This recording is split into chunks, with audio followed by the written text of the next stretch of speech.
লুৰিণজ্যোতি গগৈয়ে যোৱাকালি ৰাহুল গান্ধীৰ ভৰিত ধৰি আহিছে নে নাই? অসম চুক্তি অসম আন্দোলনৰ ফলশ্ৰুতি 855 জন শ্বহীদক কোনে গুলিয়াই হত্যা কৰিছিল? ৰাহুল গান্ধীৰ দেউতাকে, ৰাহুল গান্ধীৰ আইতাকে, ইন্দিৰা গান্ধী আৰু ৰাজীৱ গান্ধীয়ে। গতিকে যিজন মানুহে যোৱাকালি ৰাহুল গান্ধীৰ ভৰিত ধৰি আহিছে তেওঁক মই উত্তৰ দিব নালাগে, মই ৰাহুল গান্ধীক বুঢ়া আঙুলি দেখুৱাই আহিছোঁ। এইটোৱে পাৰ্থক্য, অসমীয়াৰ পাৰ্থক্য এইটোৱে। মই ৰাহুল গান্ধীক বুঢ়া আঙুলি দেখুৱাইছিলোঁ, লুৰিণজ্যোতি গগৈ ভৰিত ধৰি আহিছে, ইমানেই পাৰ্থক্য। আমিতো অসম চুক্তিৰ ওপৰত গৈ আছোঁ।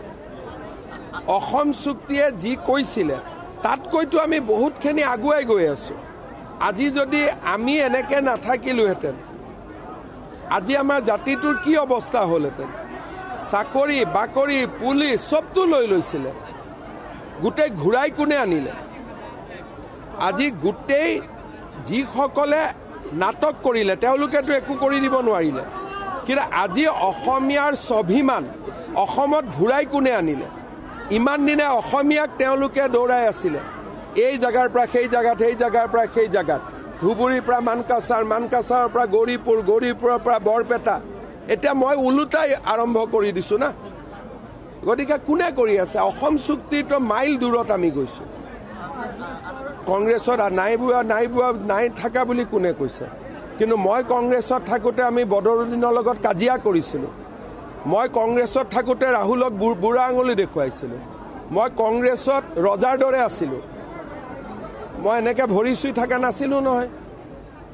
মই কংগ্ৰেছত দমত আছিলোঁ, যেতিয়া আছিলোঁ কংগ্ৰেছত থাকোঁতেতো মই দমত আছিলোঁ। কেতিয়াবা তলত থকা দেখিছিল নেকি মোক? মইতো দমত আছিলোঁ।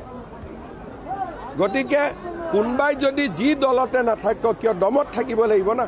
কংগ্ৰেছত থাকোঁতেওতো মই অসমীয়া মানুহৰ কাম কৰি আছিলোঁ। গতিকে মই কংগ্ৰেছত নাই বুলিতো কোৱা নাই। ময়ে এজন পলিটিচিয়ান যোনে কংগ্ৰেছত থকা দিনৰ টুইট মই এটাও মুচি দিয়া নাই। নহ'লে মানুহে বিজেপিত জইন কৰাৰ আগতে চব পুৰণাবিলাক মচি দিয়ে। এতিয়া মইতো মোৰ অতীতটোক অস্বীকাৰ কৰা নাই, কিন্তু লগতে কৈছোঁ যে অতীতটো বহু পৰিমাণে ভুল আছিল। বিজেপিত আমি 10-15 বছৰ আগতেই যোগদান কৰিব লাগিছিল, সেইটোতো মই কৈ আছোঁ। গতিকে তেওঁলোকে সেই কথাটো মনত ৰাখিব লাগে।